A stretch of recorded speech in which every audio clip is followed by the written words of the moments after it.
have to figure out when we do our plans how to get mini wins. How many of you are using your AB journal every bloody day? How many of you are using your AB journal every day? How many of you know what an AB journal is?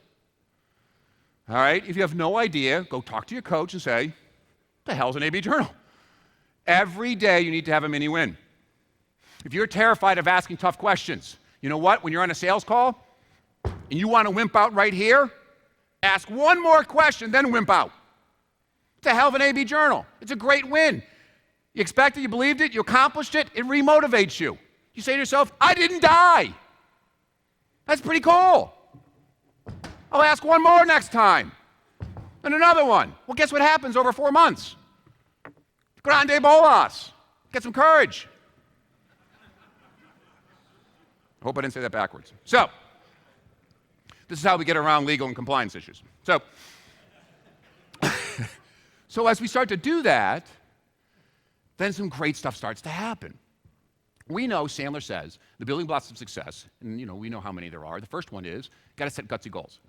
Now, we know that to be true. When we look at gutsy goals, we've all heard probably the same scenario that in 1968 they did a study. Now, you don't know if Yale did it or Harvard did it, but in 1968 they did a study, and they surveyed all the graduating class. You all hear this study before?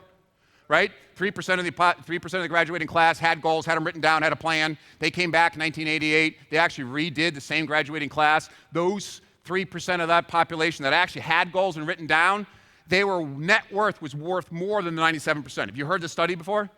Right? Raise your hand. Okay, now, here's reality. It ain't no study. It's false. Harvard didn't do it. Yale didn't do it. It's not even out there. There is no study. This is what they said. There's no study. So what happened, Penn did one, Dominican Republic for a university out in the West Coast did it. 3 or 4 different places then jumped on the bandwagon and said, hey, what the heck is going on with this goal stuff? If we all went on, we all know this, and it's a fallacy. So this is one of the outcomes. It's crazy.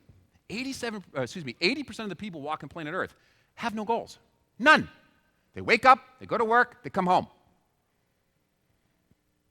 16% have goals, but they're in their head.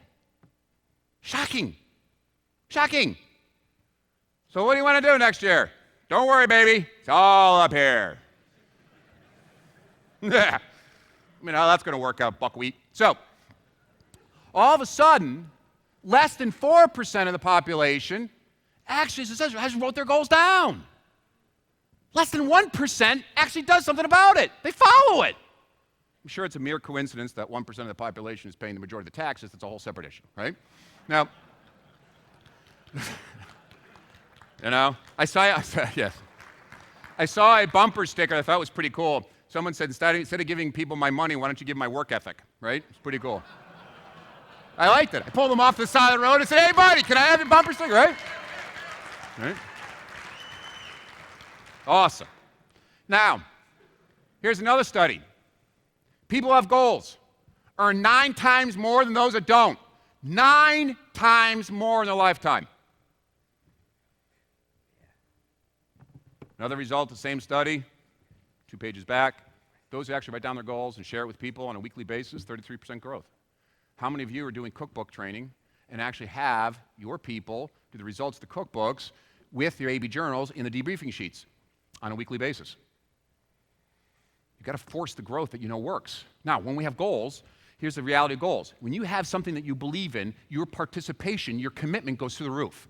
When your commitment goes through the roof, you start to say to yourself, hey man, I got to buckle up. I got to actually tighten on my belt here and get a little tough to get to where I want to be. So all of a sudden, emotionally and mentally, you get tougher in your head because you want that so bad. I know what I got to do to get there. It ain't going to be pleasant, but I got to force myself to do it. Then all of a sudden, when you have full participation, you get tougher. Yes, your self-esteem grows. We got that. We know that. All part of the building blocks of success. But I don't think that's what the tipping point is. The tipping point of living in the world of what if, I think, is the next 2 pieces, is our ability to understand how to take risks. Now, when it comes to risk-taking, I'm sure you all know the definition of risk. Risking is letting go of what you know to be true to go towards something of greater value. Again, for your notes, letting go of what you know to be true to go towards something of greater value.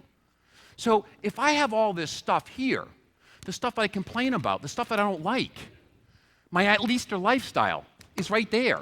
And over here is the stuff that I want. This is the stuff I want to get. Understanding risk-taking is you're going to let go of this. You're going to say to yourself, I know this to be true. This is what my life is like. This is my outcomes. I don't want it anymore. I'm willing to take a risk to get this. You must go towards greater value. If not, it's a sacrifice. But just risking is one thing. But what I found is, to me, major tipping point is failure. You're not going to be a big risk taker if you think failure is bad.